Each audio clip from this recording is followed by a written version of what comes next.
സുഹൃത്തുക്കളെ, വല്ലാത്ത വാർത്ത ഓൺ ഫോക്കസിൻ്റെ ഏറ്റവും പുതിയൊരു ലക്കത്തിലേക്ക് ഏവർക്കും സുസ്വാഗതം. ഞാൻ നിങ്ങളുടെ ചന്ദ്രമോഹൻ കൂത്തുപുള്ളിൽ. ഇന്ന് 2026 മാർച്ച് 9 തിങ്കളാഴ്ച. നേരെ വീഡിയോയിലേക്ക് കിടക്കുകയാണ്. ഞാൻ ഒന്ന് കുനിഞ്ഞു. പിന്നിൽ നിന്ന് ഒരു അജ്ഞാത ശക്തി. പിന്നെ ഒന്നും ഓർമ്മയില്ല.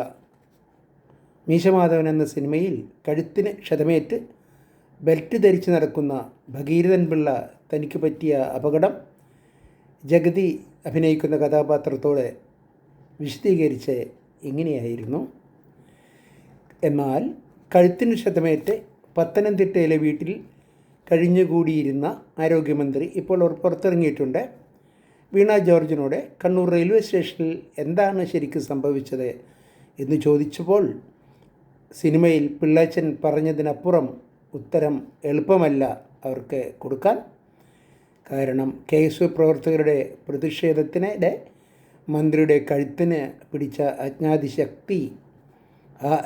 ശക്തി ഇപ്പോഴും അദൃശ്യമായി തുടരുന്നു എന്നതാണ് കാരണം.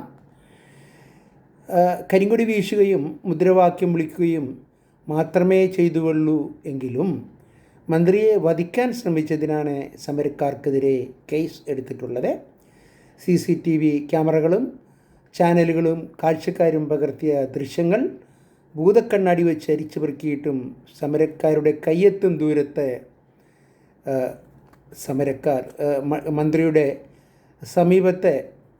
മന്ത്രിയുടെ കയ്യെത്തും ദൂരത്ത് സമരക്കാർ എത്തിയതായി കാണുന്നില്ല എന്നാണ് പോലീസും പറയുന്നത്. ഇനി തെളിവുകൾ കണ്ടെത്താൻ പാഴൂർ പടിപ്പുര വരെ ഒന്ന് പോയി കവടി നിരത്തി എന്തെങ്കിലും തുമ്പുണ്ടോ, എന്തെങ്കിലും വഴിയുണ്ടോ എന്ന് നോക്കുകയേ വഴിയുള്ളൂ കേരള പോലീസിനെ. കൊല്ലം പെരുമണ്ണതിന് സമീപം ഐലൻഡ് എക്സ്പ്രസ് 1958 ജൂലൈ 8 അഷ്ടമുടിക്കായലിൽ പാളം തെറ്റി മുങ്ങിയ മഹാദുരന്തത്തിന് കാരണം ടൊർണാഡോ എന്നൊരു അദൃശ്യ ചുഴലിക്കാറ്റാണെന്ന് കണ്ടുപിടിച്ച റെയിൽവേ നമ്മെ പണ്ട് ഞെട്ടിച്ചത് നിങ്ങൾക്ക് ഓർമ്മയുണ്ടാകും.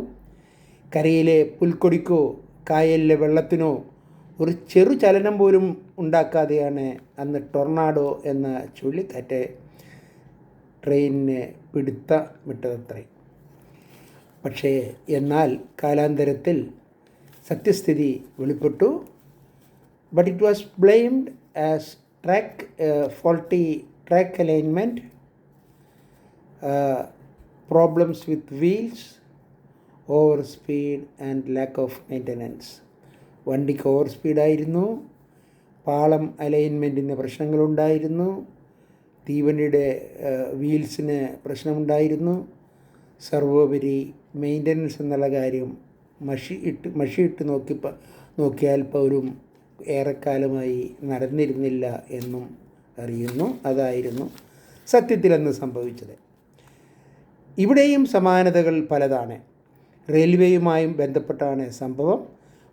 വലയം ചെയ്ത പോലീസുകാരെയോ ഗൺമാനെയോ തൊടാതെയാണ് മന്ത്രിയുടെ കഴുത്തിന് പിടിവീണത്. സമരക്കാരുടെ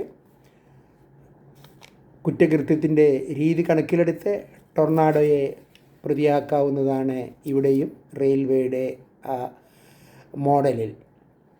പ്രതിഷേധക്കാർ മന്ത്രിയുടെ കഴുത്തും കൈയും പിടിച്ച് തിരിച്ചെന്നാണ് CPM സെക്രട്ടറി MV ഗോവിന്ദൻ്റെ സ്വന്തം FIR. വീഡിയോ കണ്ടെങ്കിലും മാഷി തിരുത്താനോ അതിനൊന്നും പോയില്ല. സിൽവർ ലൈൻ വരില്ല എന്ന് മുഖ്യമന്ത്രി പറഞ്ഞിട്ട് പോലും വിശ്വസിക്കാത്ത ഗോവിന്ദൻ മാഷിൽ നിന്ന് മറിച്ചൊരു നിലപാട് നാം ആരും പ്രതീക്ഷിക്കുന്നുമില്ല. UP സ്കൂളിലെ ഡ്രിൽ മാഷായ അദ്ദേഹത്തിന് മനഃശക്തിയും കായികക്ഷമതയും കൂടും എന്ന് നാം അതിൻ്റെ കാരണമായി മനസ്സിലാക്കണം. കേസിൽ വധശ്രമ വകുപ്പ് ഒഴിവാക്കണമെന്ന് പരക്കെ ആവശ്യമുയർന്നിട്ടുണ്ട് ഭരണകക്ഷിയിൽ നിന്ന് പോലും. തെളിവ് എളുപ്പമല്ലാത്ത അതിനാൽ പോലീസും ഇതിനനുകൂലമാണെന്ന് കേൾക്കുന്നു.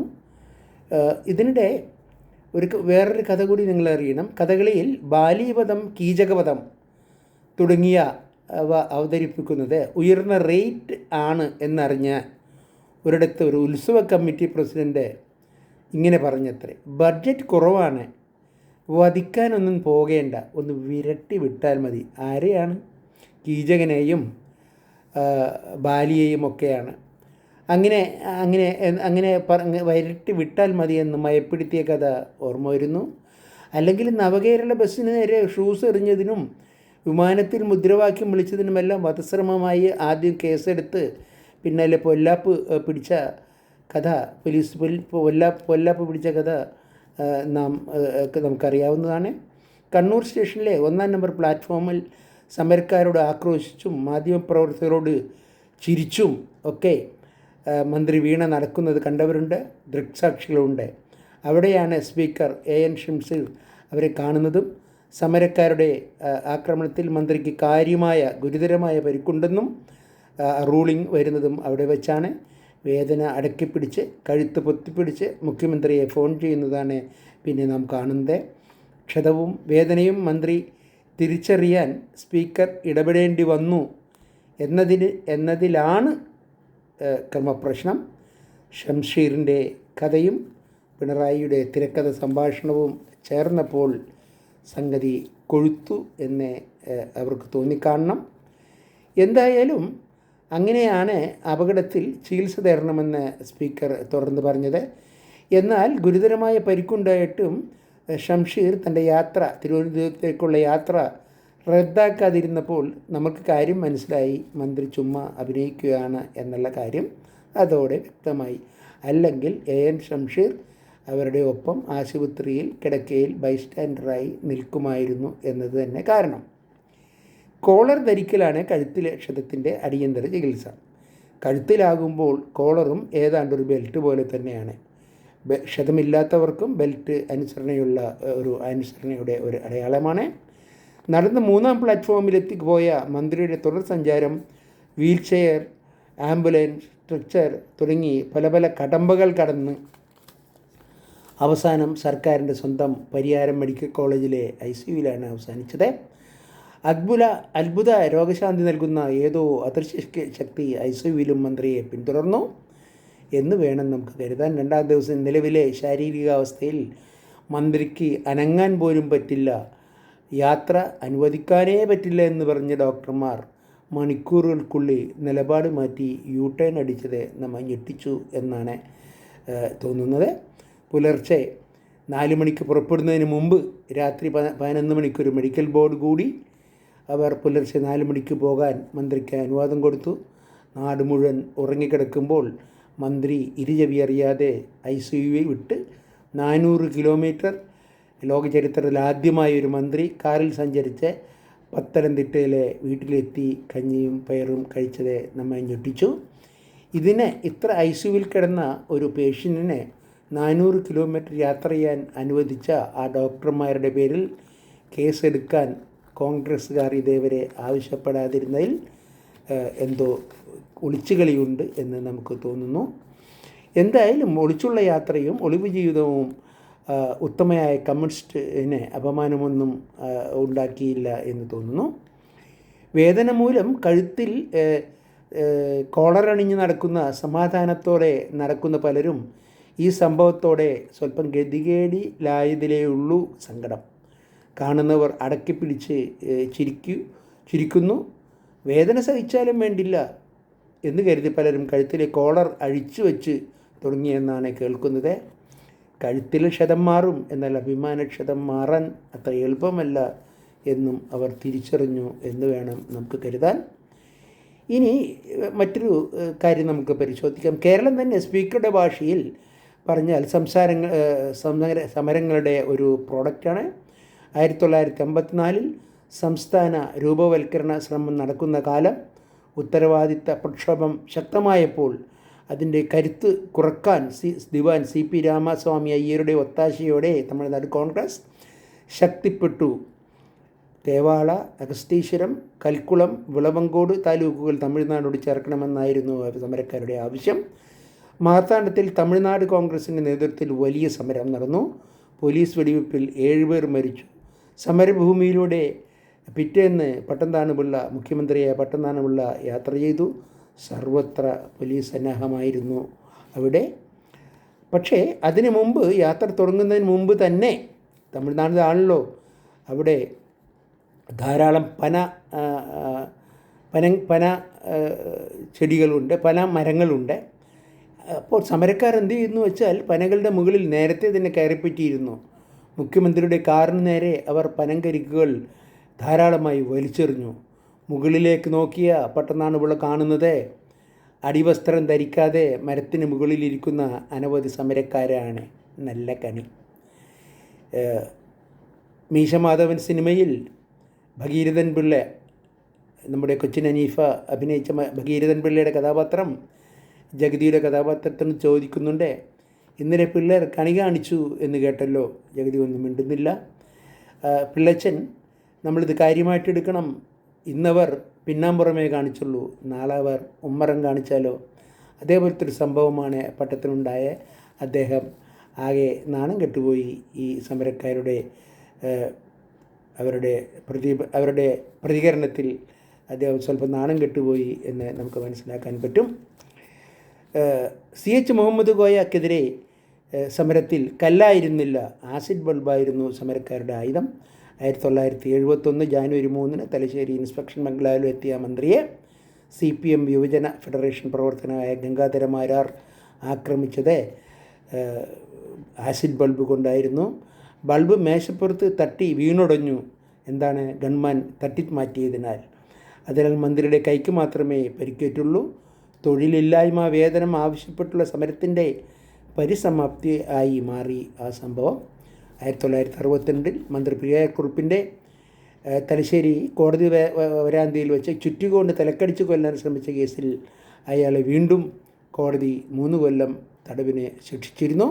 കൂത്തുപറമ്പിൽ 5 പേരുടെ മരണത്തിനിടയാക്കിയ UDF സർക്കാരിൻ്റെ സ്വാശ്രയ വിദ്യാഭ്യാസ നയത്തിന് എതിരായിരുന്നു MV രാഘവൻ്റെ പരിയാരം സ്വാശ്രയ മെഡിക്കൽ കോളേജ് ഭരണം തന്നെ പിടിച്ചെടുത്തായിരുന്നു ആ സമരത്തോടെ അന്ന് CPM നീതി പുലർത്തിയത്. ചാരവൃത്തി ആരോപണം നേരിട്ട K കരുണാകരൻ ഗുരുവായൂർ ദർശനത്തിനെത്തിയപ്പോൾ കാറിന് നേരെ കല്ലേറുണ്ടായി. അതിനുശേഷം 2013 ഒക്ടോബറിലായിരുന്നു ഉമ്മൻചാണ്ടിക്കെതിരായ അതിക്രമം. കണ്ണൂരിലെ കല്ലേറിൽ പരിക്കേറ്റ ഉമ്മൻചാണ്ടി ഹർത്താലിന് ആഹ്വാനം ചെയ്യാനൊരുങ്ങിയ K സുധാകരനെ തടഞ്ഞു. എൻ്റെ സഹപ്രവർത്തകർ ഇവിടെ അനുഭവിക്കുന്നതിൻ്റെ ചെറിയൊരു ഭാഗമാണ് ഞാൻ ഇന്ന് അനുഭവിച്ചത്. ഇതിൻ്റെ പേരിൽ ഹർത്താലിനൊന്നും പോകേണ്ട കാര്യമില്ല. പരിക്കോടെ തന്നെ അദ്ദേഹം തിരുവനന്തപുരത്തെത്തി. എന്നാൽ പ്രതിപക്ഷ നേതാവ് VS അച്യുതാനന്ദൻ അദ്ദേഹത്തെ സന്ദർശിച്ച് അദ്ദേഹത്തോടുള്ള ആദരവ് പ്രകടിപ്പിച്ചപ്പോൾ അദ്ദേഹത്തിന് എറിഞ്ഞ കല്ല് ചെന്നുകൊണ്ടത് ഔദ്യോഗിക പക്ഷത്തിൻ്റെ നെഞ്ചത്തായിരുന്നു എന്ന് ചരിത്രം പറയുന്നു. ഇങ്ങനെയൊക്കെയാണ് കഥ. പക്ഷേ ഇപ്പോൾ സംഭവിച്ചിരിക്കുന്ന കാര്യങ്ങൾ വളരെ പരിതാപകരമായ ഒരവസ്ഥയിലേക്ക് പാർട്ടിയെ എത്തിച്ചിരിക്കുന്നു. ആരോഗ്യമന്ത്രി വീണ ജോർജിനെ നിയമസഭാ തെരഞ്ഞെടുപ്പിൽ മത്സരിപ്പിക്കരുതെന്ന ആവശ്യവുമായി ഭർത്താവ് ജോർജ് ജോസഫ് CPMനെ സമീപിച്ചിരിക്കുന്നു. യോഗത്തിൽ പങ്കെടുത്ത സെക്രട്ടേറിയറ്റ് അംഗവും കേന്ദ്ര കമ്മിറ്റി അംഗവുമായ തോമസ് ഐസക് ഇക്കാര്യം സംസ്ഥാന നേതൃത്വത്തിലേക്ക് റിപ്പോർട്ട് ചെയ്തിട്ടുണ്ട്.